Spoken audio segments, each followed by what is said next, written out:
안녕하세요. 성동원 종합로펌에서 Summer Associate 혹은 여름 인턴으로 일하고 있는 오재현이라고 합니다. 저는 현재 하버드 로스쿨 2학년을 마치고 마지막 3학년 과정을 준비하고 있는 중인데요. 사회적 쟁점이 되고 있는 뉴스를 통해 미국법에 대해 자세히 알아보는 핫토픽 속 미국법 시간입니다. 그래서 오늘은 2017년 3월에 있었던 결코 있어서는 안 될 사건에 대해서 다뤄보려고 하는데요.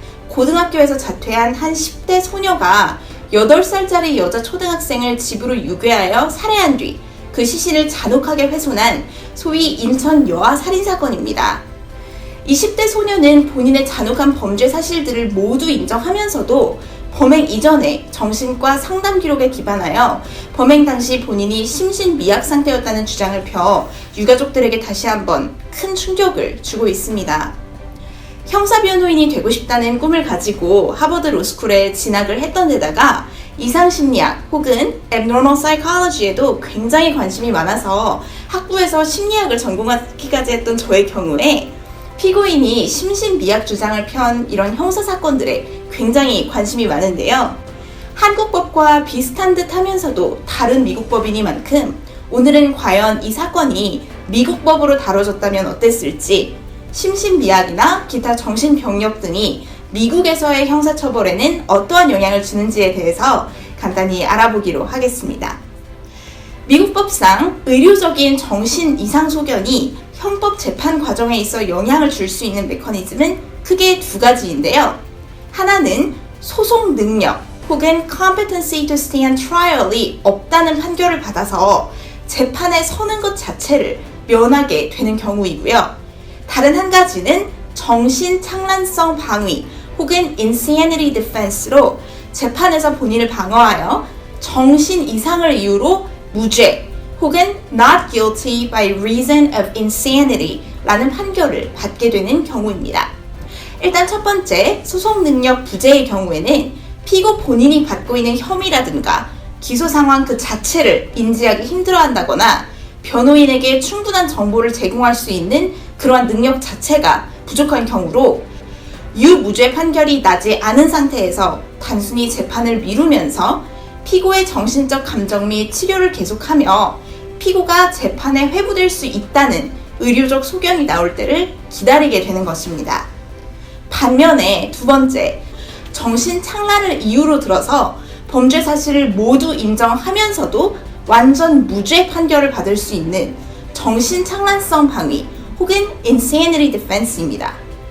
즉 단순히 재판 과정을 미루거나 피할 수 있는 첫 번째 소송 능력 부재 판결과는 달리 정신병력을 이유로 범죄를 저질렀음에도 불구하고 모든 처벌에서 벗어나 무죄 판결을 받을 수 있다는 점이 큰 논란거리인데요. 실제 이번 인천 여아 살인사건에서도 피고인은 아스퍼거 증후군 혹은 아스퍼거 신드롬 등 본인의 정신병이 발현되어 우발적인 범죄를 저지른 것일 뿐 범행 당시 본인은 심신미약 상태였으니 계획 범죄를 저지른다는 것 자체가 불가능했다는 주장을 펴고 있습니다. 미국 법상에서 이러한 insanity defense를 쓸 수 있으려면 단순히 정신병력에 대한 의사 소견뿐만이 아니라 정신 이상의 정도에 대한 어떤 추가적인 기준들을 만족하여야만 하는데요. 피고인이 본인이 한 행동의 성질에 대해 아예 몰랐다거나 혹은 선악을 구분할 능력이 아예 없는 경우에만 이러한 insanity defense를 쓸 수 있다는 것이 미국 법입니다. 이렇게 까다로운 기준 때문에 미국에서는 모든 형법 케이스들 중 약 1% 미만의 케이스에서만 피고인 측이 insanity defense를 제기하며 이 방위가 쓰인 경우 중에서도 약 20% 정도의 케이스에서만 피고인이 성공적으로 무죄 판결을 받아냅니다. 다만 언론 등에서 많이 다루어졌기 때문에 그것보다 더 잦은 성공을 한다는 오해를 받는 경우가 있는데요.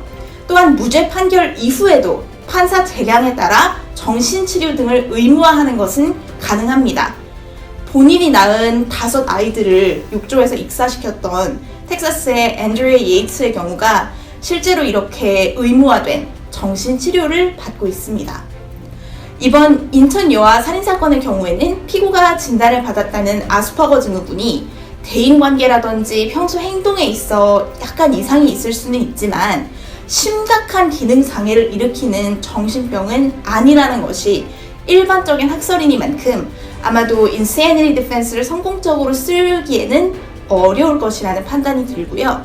하지만 그 정도의 심각한 정신 이상은 아니라고 하더라도 미국 각 주의 법에 따라서 정신 이상의 정도에 따라 형량을 감형받을 수 있는 제도가 따로 있는 경우도 있습니다.